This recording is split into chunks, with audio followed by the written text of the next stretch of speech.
हे भगवान, इस बार भी फसल ठीक से नहीं हुई। कर्ज दिन ब दिन बढ़ता ही जा रहा है। मैं अपने परिवार का पेट कैसे पालूंगा? अब तो घर में खाने के लिए भी कुछ नहीं बचा है।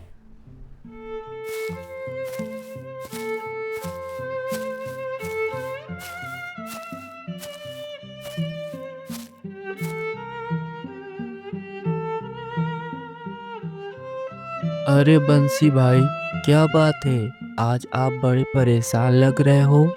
चंदू, तुम तो जानते ही हो, पिछले 2 सालों से हमारे गांव हरिपुर में सूखा पड़ रहा है। ना समय पर बारिश होती है, ना ही खेत में पानी टिकता है। मेरी फसलें लगातार बर्बाद हो रही हैं।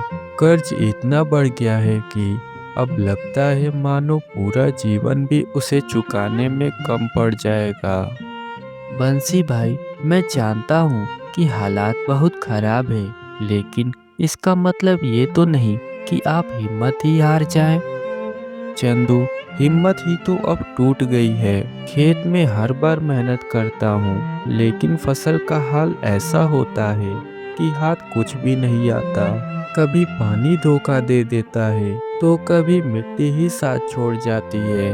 अब तो जैसे सब कुछ खत्म हो गया है। सच में बंसी भाई, आपकी हालात देख दिल बैठ जाता है। भगवान भी जाने क्यों मेहनत करने वालों को ही सबसे ज्यादा परीक्षा में डालता है। अब तो घर की हालात भी बिगड़ने लगी है चंदू। इस बार मैंने फसल बोने के लिए उधार लिए थे। अब साहूकार हर दिन दरवाजे पर खड़ा होता है। समझ नहीं आ रहा कि अब क्या करूं। हाँ भाई, साहूकार तो बहुत सख्त आदमी है। वो तो किसी को मोहलत भी नहीं देता। यही तो मेरी चिंता है। अब तो लगता है मेरी जमीन भी साहूकार के हवाले हो जाएगी। अगर ऐसा हुआ तो बस सब खत्म हो जाएगा। बस बंसी भाई, आप घबराइए मत। भगवान पर भरोसा रखिए। हो सकता है कि हालात जल्द ही बदल जाएं। अब तो बस उम्मीद ही बची है चंदू। चंदू से बातचीत के बाद बंसी उदास मन से अपने घर की ओर चल पड़ता है।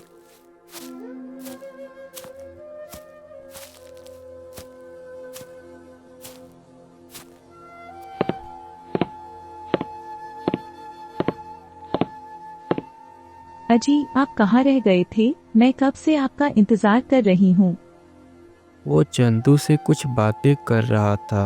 कुछ समझ नहीं आ रहा गीता, क्या करूं, कहाँ जाऊं? अजी, मैं भी बहुत परेशान हूँ। साहूकार आज फिर आया था। इस बार वो बहुत गुस्से में था।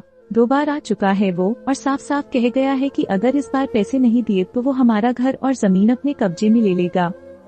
ये तो होना ही था। मैं क्या करूं गीता? खेतों में फसल तो बर्बाद हो गई।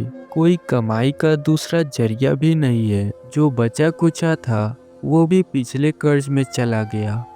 मगर हम बच्चों को लेकर कहाँ जाएंगे? हमारी तो सारी जमा पूंजी भी खत्म हो गई है।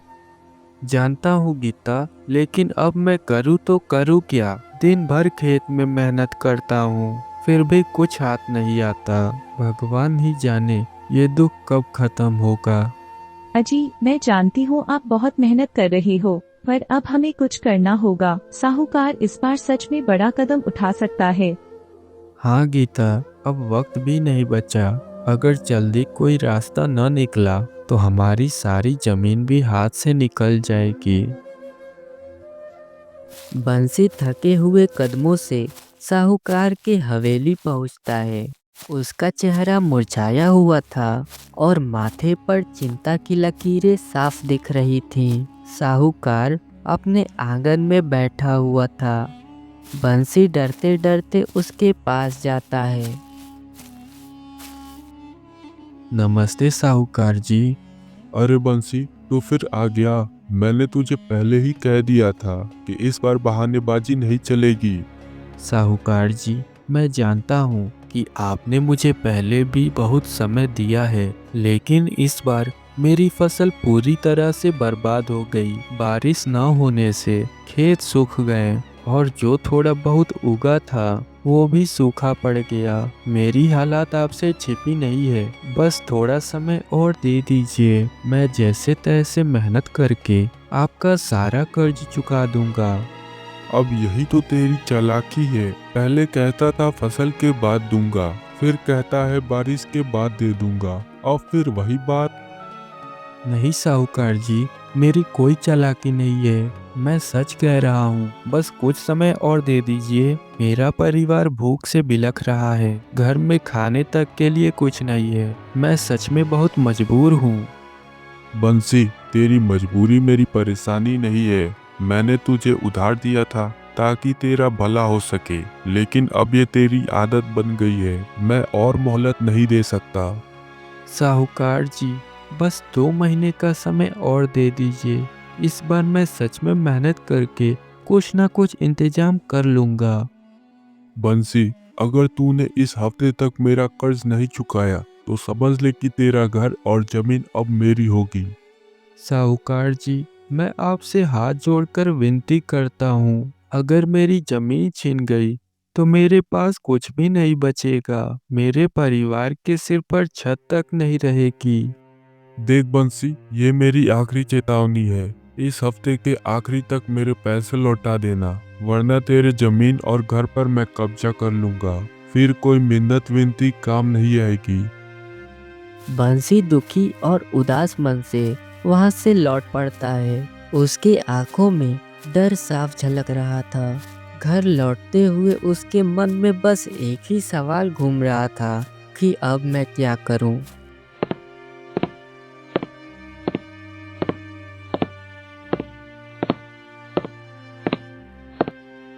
अजी, क्या हुआ? साहूकार ने क्या कहा?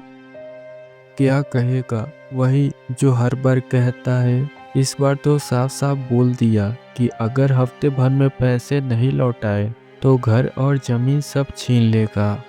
हे भगवान, अब हम क्या करेंगे? इतनी जल्दी इतने पैसे कहाँ से आएंगे? मुझे भी कुछ समझ नहीं आ रहा। खेत तो पहले ही सूखे पड़े हैं, घर में जो थोड़ा बहुत बचा था वो भी उधार में चला गया। अब तो किसी से उधार लेने लायक भी हालत नहीं बची। पर हमारे पास तो अब कोई गहना जेवर भी नहीं बचा जिसे बेचकर पैसे जुटा सकें। हाँ गीता, यही सोच सोच कर मेरा सिर फटा जा रहा है। अगर घर और जमीन हाथ से गई तो हमारे पास रहने के लिए भी ठिकाना नहीं बचेगा। अजी, सुना है कि भगवान भी उन्हीं की मदद करता है जो हिम्मत नहीं हारते।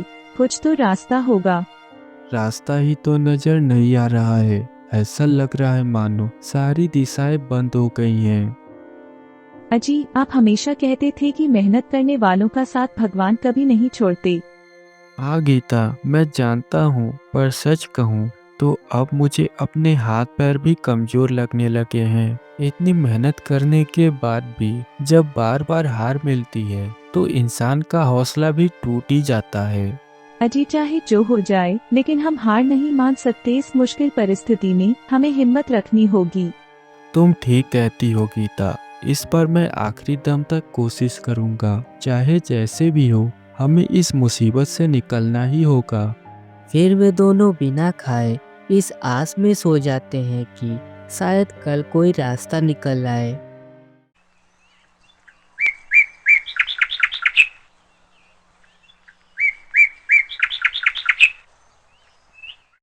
अगले दिन सुबह बंसी के उठते ही गीता उसके पास आती है।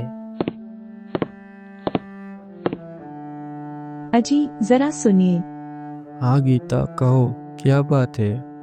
मैंने सुना है कि पास के गांव में मेला लगा हुआ है। वहाँ लोग दूर दूर से सामान खरीदने आते हैं। सोच रही थी, क्यों न आप वहाँ जाकर मेरे बनाए हुए मिट्टी के बर्तन बेचने का प्रयास करें। शायद हमारी मुसीबत का कोई हल निकल आए।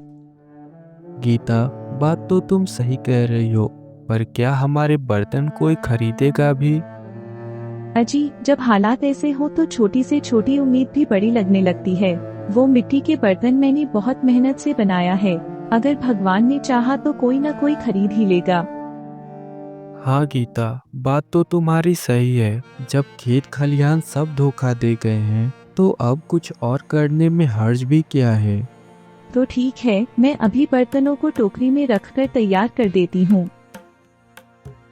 गीता जल्दी से अंदर जाकर मिट्टी के बर्तनों को एक टोकरी में भर लाती है। बंसी उसे लेकर एक नई उम्मीद के साथ मेला की ओर चल देता है।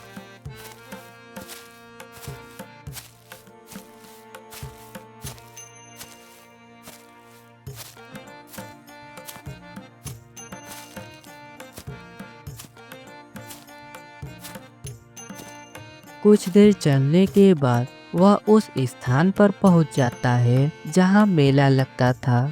उसकी नजरें चारों तरफ मेले की भीड़ तलाशती है, लेकिन वहां सिर्फ कुछ व्यापारी अपना सामान समेटते हुए दिखाई देते हैं। बंसी मायूस होकर एक व्यापारी के पास जाता है। अरे भाई साहब, सुना था यहाँ कहीं मेला लगा है। क्या आप मुझे बता सकते हैं कि मेला कहाँ लगा है? मेला? अरे भाई साहब, मेला तो यही लगा था, लेकिन आज ही खत्म हो गया। सुबह तक रौनक थी, मगर अब सब अपने अपने सामान समेट कर जा रहे हैं। क्या मेला खत्म हो गया? पर मैं तो खास इसी उम्मीद में आया था कि अपने बर्तन बेच सकूं। भैया, मैं आपकी परेशानी समझ सकता हूँ, लेकिन अब क्या किया जा सकता है। सब लोग लौट चुके हैं और मेला समाप्त हो चुका है। अब मैं क्या करूं? ये बर्तन बेचकर ही तो घर चलाने की उम्मीद थी। बंसी का चेहरा उदास हो जाता है। वह निराश होकर वहीं पास में बैठ जाता है। हे भगवान, ये कैसी किस्मत लिखी है मेरी। खेतों में मेहनत की तो सूखा पड़ गया। सोचा बर्तन बेचकर कुछ पैसे कमा लूं, तो मेला ही खत्म हो गया। अब मैं क्या करूं? क्यों बार बार मेरा भाग्य साथ छोड़ देता है? थोड़ी देर बाद वह व्यापारी बंसी को परेशान देखकर उसके पास आता है। सुनिए भाई साहब, आप चाहे तो अपना सामान हमारे साथ गांव के बाहर वाले बाजार में बेचने की कोशिश कर सकते हैं। वहां हर दिन काफ़ी लोग आते हैं, शायद वहां आपकी चीज़ें बिक जाएं। क्या आप सच कह रहे हैं? हाँ भैया, कोशिश करने में क्या हर्ज है। ठीक है, मैं वहीं चलूँगा। भगवान करे इस बार मेरी किस्मत साथ दे। बंसी थके हुए कदमों से, लेकिन एक नई उम्मीद के साथ व्यापारियों के पीछे पीछे बाजार की ओर चल पड़ता है। उसके चेहरे पर चिंता तो थी, मगर मन में कहीं न कहीं उम्मीद की हल्की लौ जल उठी थी।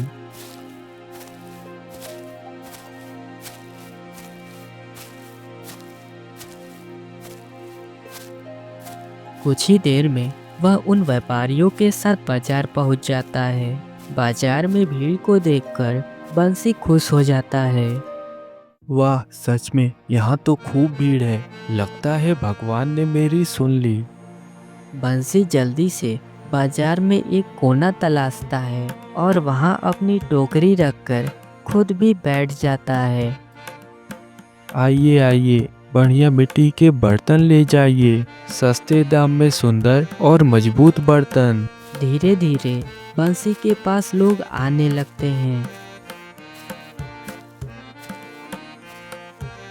भाई, ये बर्तन तो बहुत मजबूत लग रहे हैं। कितने का दिया ये बड़ा हांडी? बस 25 रुपए में ले जाइए भैया। देखिए कितना सुंदर है। ठीक है, मुझे 2 दे दो। धीरे धीरे बंसी के पास ग्राहकों की भीड़ बढ़ने लगती है। हर कोई उसके सुंदर और मजबूत बर्तनों की तारीफ करता है। बंसी मन ही मन अपने पत्नी को याद कर उसके सुझाव के लिए धन्यवाद करता है। शाम होते होते बंसी के सारे बर्तन बिक जाते हैं। उसके चेहरे पर थकान तो थी, किंतु उससे अधिक खुशी और संतोष झलक रही थी। हे भगवान, तेरी कृपा से आज मेरी मेहनत रंग लाई। अब मैं अपने घर का कर्ज चुका पाऊंगा। बंसी खुशी खुशी बाजार से निकलकर अपने गांव की ओर चल देता है। जैसे ही बंसी गांव पहुंचता है तो वह देखता है कि रास्ते में मिट्टी गीली है। जगह जगह छोटे छोटे पानी के गड्ढे भरे हुए हैं। अरे ये तो मिट्टी गीली है, लगता है यहाँ बारिश हुई है। बंसी भागता हुआ गांव के चौपाल पर पहुंचता है, जहां कुछ लोग आपस में बात कर रहे थे। अरे बंसी, कहाँ था तू? देख, आज गांव में दोपहर को मूसलाधार बारिश हुई, पूरा खेत तरबतर हो गया। लगता है इस बार फसल अच्छी होगी। काका, शायद भगवान ने हमारी सुन ली। बंसी खुश होता हुआ अपने घर पहुंचता है।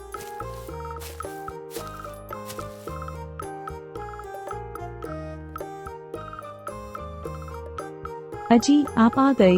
देखिए, भगवान ने हमारी सुन ली और बारिश करवा दी। अब तो बहुत जल्द हमारी फसल तैयार हो जाएगी। हाँ गीता, भगवान ने सच में करिश्मा कर दिया। बारिश तो हुई ही है, साथ ही हमारे सारे मिट्टी के बर्तन भी बिक गए। क्या सच कह रहे हैं आप? हमारे सारे बर्तन बिक गए? हाँ गीता, आज भगवान ने हमारे मेहनत का पूरा फल दे दिया। बाजार में खूब भीड़ थी और लोगों ने हमारे बर्तन को बहुत पसंद किया। शाम तक सब कुछ बिक गया। ये तो बहुत अच्छा हुआ। अब इन पैसों से हम साहूकार का कर्ज भी चुका देंगे और अपनी फसल बेचकर आराम से गुजारा भी कर लेंगे। हाँ गीता, अब हमारी सारी परेशानियां खत्म हो जाएंगी। अगले दिन बंसी साहूकार के पास जाकर उसके सारे पैसे लौटा देता है। इस तरह बंसी और उसकी पत्नी ने अपने जीवन के उस कठिन समय को हिम्मत, मेहनत और भरोसे के बल पर जीत लिया।